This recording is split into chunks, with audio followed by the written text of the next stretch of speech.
Clones were the fighting force of the Republic and obeyed with utter loyalty. However, what if they didn't? What if the clones rebelled against their masters and attempted to free themselves from the confines of the Republic?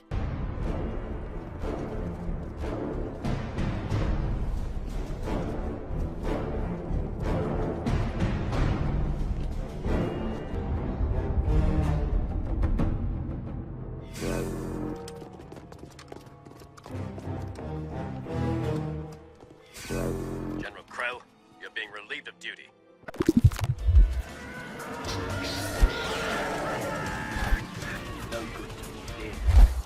Well, you may be thinking this is impossible, right? Well, partially. You see, clones are engineered to be obedient to achieve victory regardless of the cost, so realistically, yeah, a clone rebellion is incredibly unlikely, but for the fun of the theory, we'll say they do.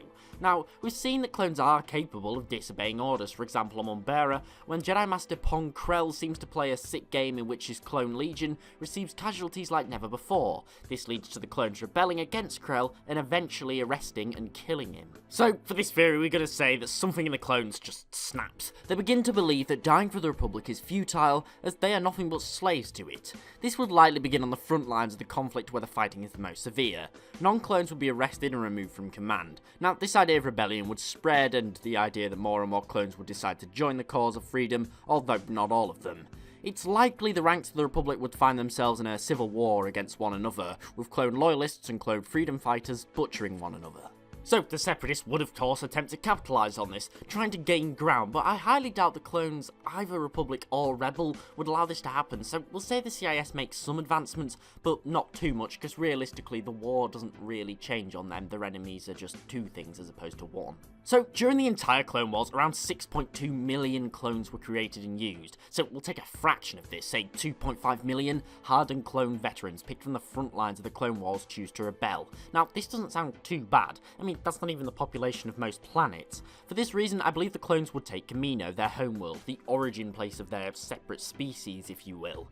They'd continue to produce more of their kind and claim to secede from the Republic and the Clone Wars altogether. And although the Republic may be against this, it wouldn't be able to refuse. You see, clones protect everything, including the Republic core worlds, senators, etc., and they'd be able to end the war in moments if they wished by destroying the Senate. So I believe that they'd use this as leverage, demanding all clones be released from Republic command, and the Republic would be in no position to disagree with them. Now, without the clones, the Republic would either have to construct a new army made of its own citizens, or surrender to the CIS and grant their succession movement as well. Well, we'll say that the CIS gets to secede, leaving the Republic in a pretty sorry state, with systems leaving and their army abandoning them. The Republic's left defenceless at the mercy of the CIS, and in tremendous debt from the conflict and the reparations the Separatists would demand. However, this doesn't end the theory. The clones are now independent, they're freed from the Republic and the war, but what do? Well, perhaps they'll go and colonise new worlds and attempt to make a life for their species and live in peace. However, how likely is it that these clones would retire from the war so easily?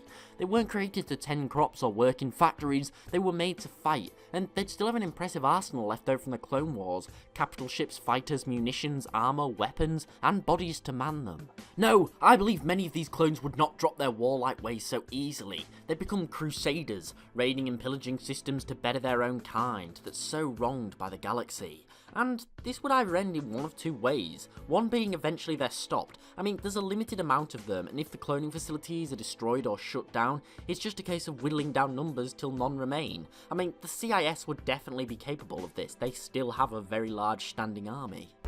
Look around. We're one and the same. Same heart, same blood. Your training is in your blood. And my blood's boiling for a fight. This is our home. This is our war. Or two, and possibly more interestingly, the clones continue to grow in number and become more like warlords, demanding tribute from worlds in exchange for not being crushed beneath the boot of the once proud Grand Army of the Republic, similarly to their ancestors the Mandalorians that did it a millennia ago, with nothing capable of stopping them, not the Jedi, not the Separatists. It would be total carnage and would utterly change the galaxy. But what do you think? Could the clones rebel, and would they win? Become farmers or bloodthirsty raiders? Please put your opinions below, as I found this to be a really interesting subject and I'd love to get you guys' inputs. Thanks for watching, please like and comment for more Star Wars content, and follow me on Twitter at TheLoreGuy for updates. Thanks for watching, and I'll see you next time.